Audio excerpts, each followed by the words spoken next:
Bonjour Loïc. Bon. Pour commencer, nous aimerions savoir qui vous êtes, d'où vous venez.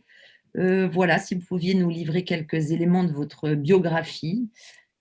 Alors, je m'appelle donc Loïc Roldan, j'ai 35 ans, je suis d'Elbeuf, la banlieue sud de Rouen, une vingtaine de kilomètres. Je travaille chez McDonald's depuis maintenant 14 ans, délégué syndical CGT depuis 7 ans.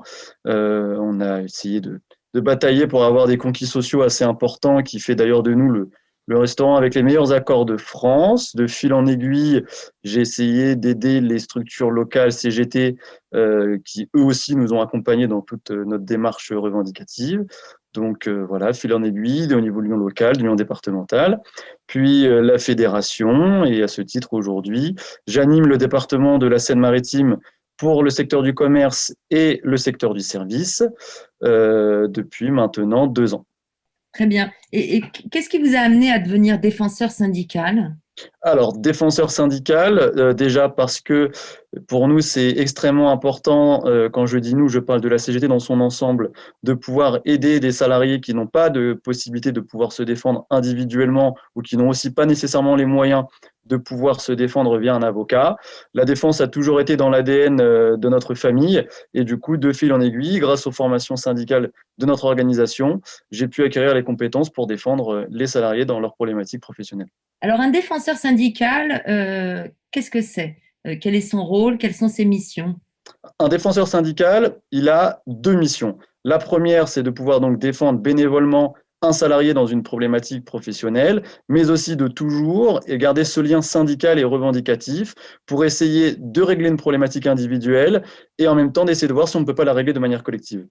Comment ça se déroule très concrètement l'accompagnement d'un salarié?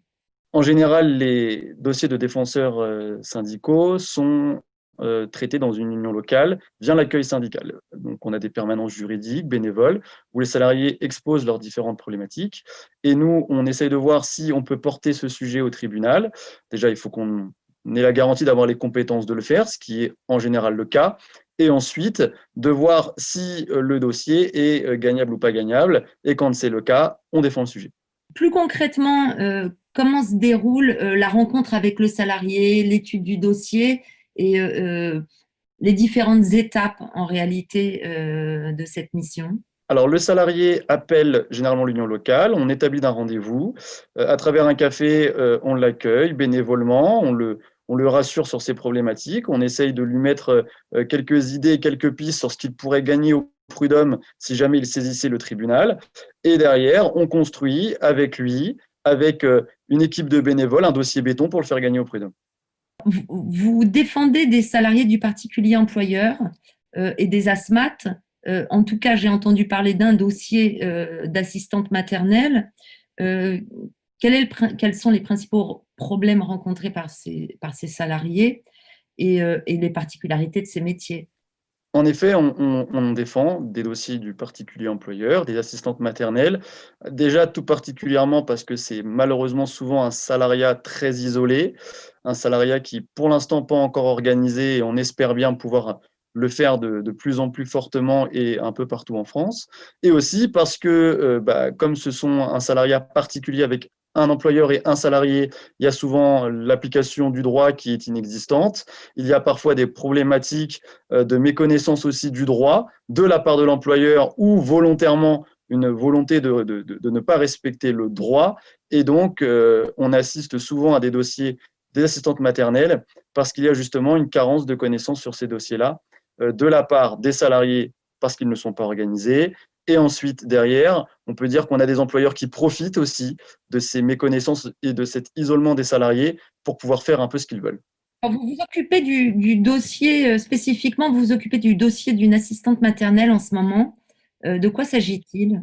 Alors en effet, il y a une assistante maternelle qui nous a alerté d'une problématique assez récurrente malheureusement dans ce métier où l'employeur estime qu'il peut rompre unilatéralement le contrat de travail avec son assistante maternelle et du coup, il ne lui paye pas le préavis qui est obligatoire ou même quand ce sont des CDD comme là c'est le cas, il ne va pas au bout du CDD. Donc nous réclamons le dû du contrat de travail et quand il y a par exemple un préavis à payer, le préavis, et on fait en sorte que tout ce qui aurait dû être réalisé dans les règles de la convention collective soit bien respecté. Si je comprends bien, en réalité, ce dossier va jusqu'au prud'homme, alors qu'en règle générale, un simple rappel aux dispositions conventionnelles, je ne sais pas, une lettre de la CGT du service à la personne, en général, permet de faire valoir le droit de ces personnes. Là, pourquoi ça va aussi loin?